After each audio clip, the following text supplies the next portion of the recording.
నల్గొండ జిల్లా సాలిగౌరారం మండల కేంద్రంలోని రైతు వేదికలో మహిళల కోసం ఏర్పాటు చేసిన సంక్షేమ కార్యక్రమంలో పెద్ద సంఖ్యలో మహిళలు పాల్గొన్నారు. ఈ కార్యక్రమంలో ఇందిరా మహిళా శక్తి చీరలు, సీఎంఆర్ఎఫ్ చెక్కులు, కళ్యాణ లక్ష్మి, షాదీ ముబారక్ చెక్కులను ఎమ్మెల్యే మందుల సామేల్ మహిళలకు అందజేశారు.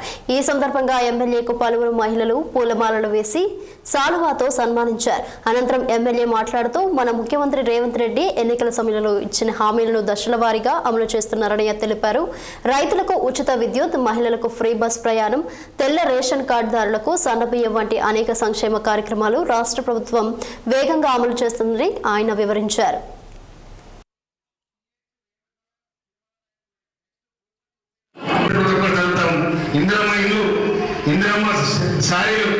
ఈ విధంగా ఆనాడు రేవంత్ రెడ్డి గారు అక్కలందరూ ఏకమైన కాబట్టి ఆ దుష్ట పరిపాలన పోయింది. కాంగ్రెస్ రాజ్యాన్ని ఇందిరమ్మ రాజ్యానికి అక్క చెల్లెలు మొత్తం కూడా దండ కట్టించారు కాబట్టి వాళ్ళ కాలుగా మన గుర్తింపు ఉండాలని చెప్పి ఇలా ఇందిరమ్మ సీరియల్ పంపిణీ కార్యక్రమం పెట్టి అయితే పోయిన గవర్నమెంట్ వచ్చింది సీరియల్ ఎవరికి ఇచ్చిన సీరియల్ ఏడు వరకు వచ్చినాయి.